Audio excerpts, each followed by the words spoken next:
two laptops here, so.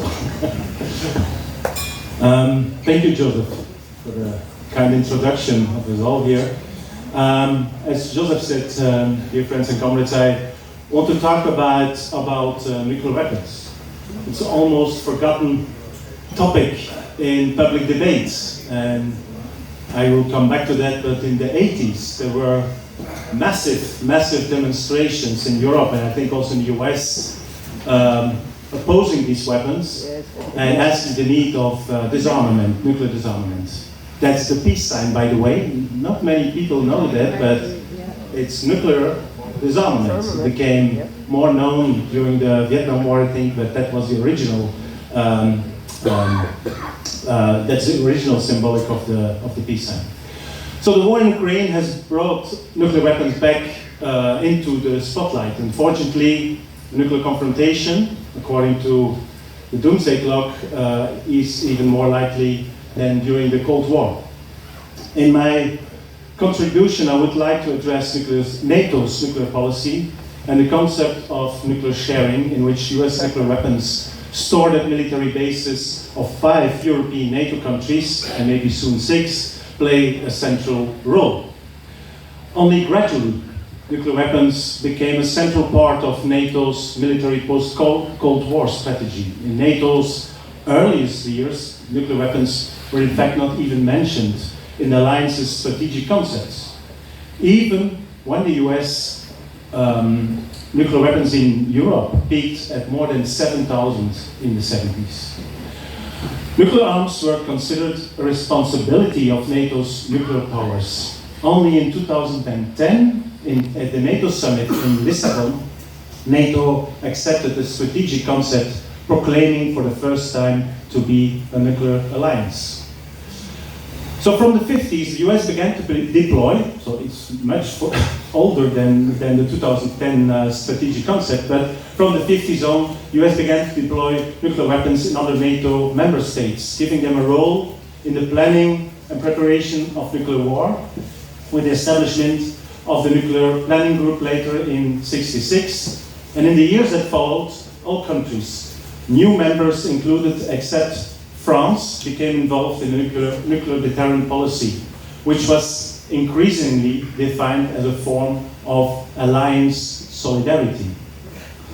The reason? International support among the population for nuclear disarmament grew. In the 80s, many hundreds of thousands demonstrated in European and US cities opposing new deployments of nuclear arms. The strengthening of humanitarian and anti-nuclear norms during and after the Cold War played a key role in pushing NATO to adapt. And this led to this collectivization of political responsibility over nuclear weapons. Why? First, nuclearization of NATO as an organizational identity allowed pro-nuclear actors to justify costly nuclear modernization programs and nuclear deployments as contributions to alliance solidarity and cohesion. Second, this nuclearization of NATO undercut the potential for intra-alliance resistance to nuclear arms. Calls for nuclear disarmament could be seen thus as anti-NATO. So that was the game. Nuclear sharing became a core component of NATO's strategy. Of the 3 nuclear powers in NATO, so France, the United Kingdom, and the United States, only the United States has nuclear arms in other member states. In my country, Belgium, in Germany, in Italy, the Netherlands, and Turkey. Once there have been also, and this is promising, it means that we can get rid of them, there were also US nuclear arms in Canada from 50 to 84, when I'm not mistaken. Tamara? In Greece until 2001, and in the UK until 1992. And that could be probably the next, again, 6th country with US nuclear bombs in not in Foster, forgot the name now, of the military base. Lakenheath, sorry, yeah.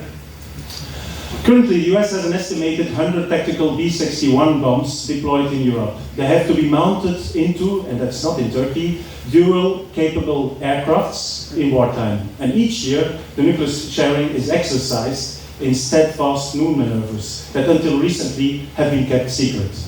There are several legal and political problems with NATO's nuclear policies. And I have 4 of them. First, and there are many more, I think.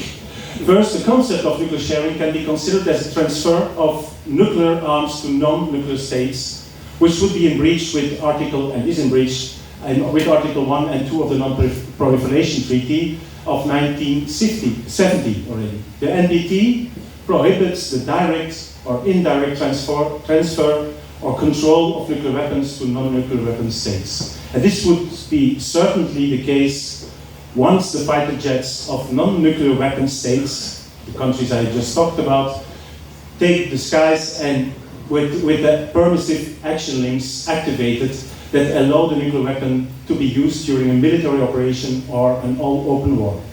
But according to the US, the NPT would be not valid anymore in wartime. Argument, the purpose of the NATO to avoid war failed.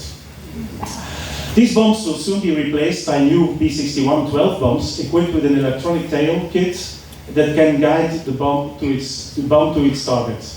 And they have also lower yield options. Actually, they combine several types of B-61s in one B-61-12 bomb.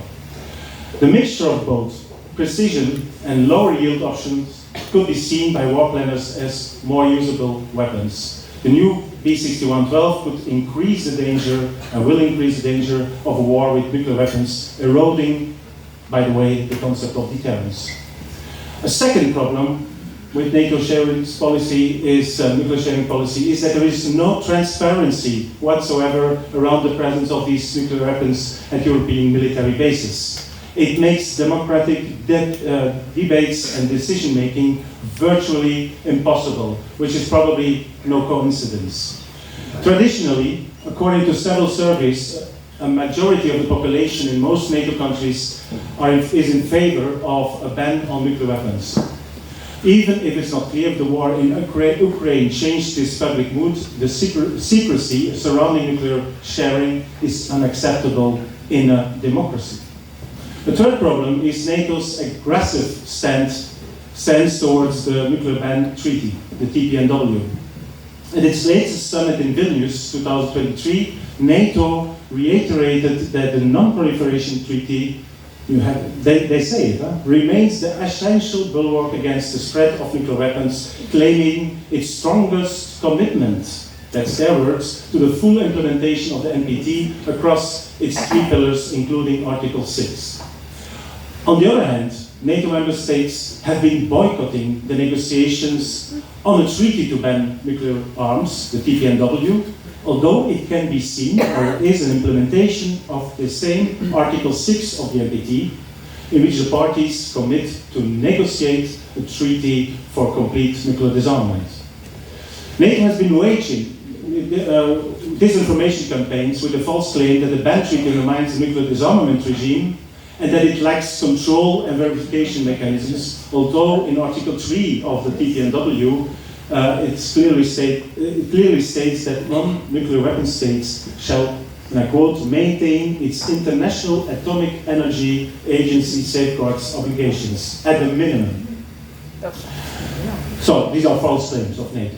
NATO sees the TPNW as a threat to its political unity over the nuclear strategy, and that's the real reason for the strong, dismissive language in the Vilnius Declaration, calling the TPNW in opposition and inconsistent and incompatible with the Alliance's nuclear deterrence policy. And again, at odds with the existing non-proliferation and disarmament architecture, causing risks undermining the NPT. In any case, the reactions and declarations of the US and NATO are expressions of concerns about the general impact of the TPNW and the wide support it receives, endangering its political cohesion.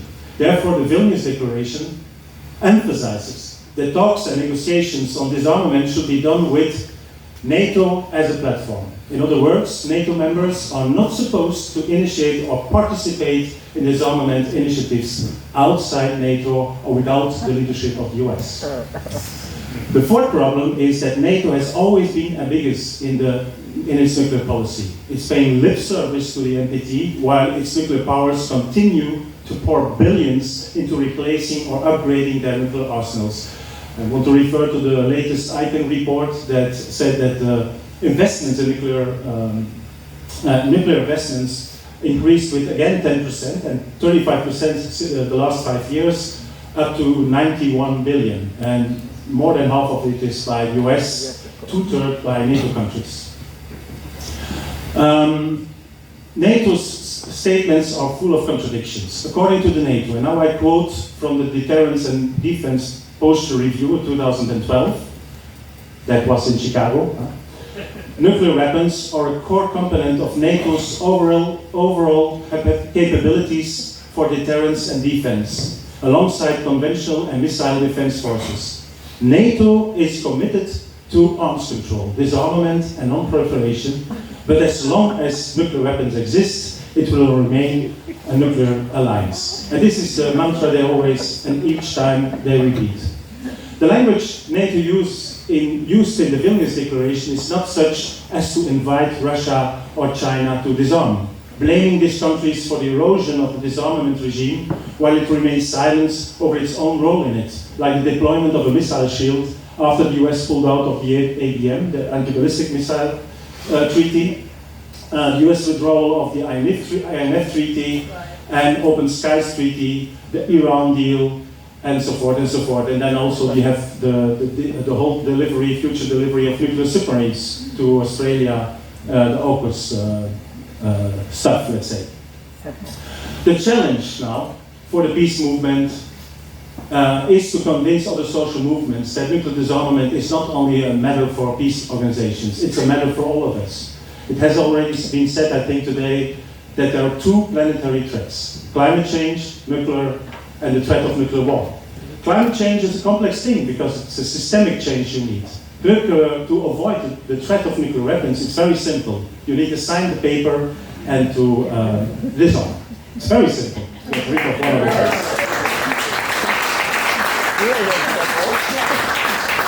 So we are all fighting for the same future, for the survival of humanity and the planet.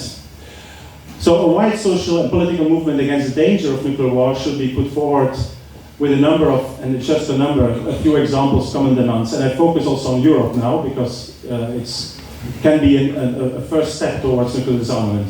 First of all, of course, we need full transparency on nuclear weapons in Europe to enable at least a democratic debate in the society and also on the decision-making level. Second, we don't need anymore this kind of lip service, hypocritic lip service to nuclear disarmament as NATO is doing all the time, but concrete disarmament initiatives leading to negotiations to avert the growing nuclear danger in Europe. And this can only be successful if there is a ceasefire in Ukraine, if international tensions are reduced and mutual security interests are taken into account. Then we have a good environment for nuclear disarmament. 3, new agreements are needed to avoid new nuclear weapon deployments in Europe on all sides. Once this is realized, the withdrawal of nuclear weapons from the territories of nuclear sharing countries can help shape conditions and commitments for a nuclear weapon-free zone in Western, Central, and Eastern Europe. And is this possible? Of course it's possible. It's a matter of political will to negotiate procedures, a time frame, and verification mechanisms so we get rid of all nuclear weapons in Europe. And then 4, a legal ban on nuclear weapons and accession to the DBNW, how difficult politically this seems to be. I believe there's always an opportunity to break the nuclear cohesion of NATO. And we have seen that with the participation of some of NATO countries in the meeting of state parties under the TPNW treaty. There were like 2 meeting of state parties. My own country, Belgium, took part after heavy pressure, nevertheless, from the United States, as well as Germany, the Netherlands, and other countries. I think Norway was also one of them. But last but not least, we must disband NATO to achieve a nuclear weapon-free world, I think. Ultimately, the true abbreviation of this militaristic war organization is a nuclear-armed terrorist organization. Thank you very much.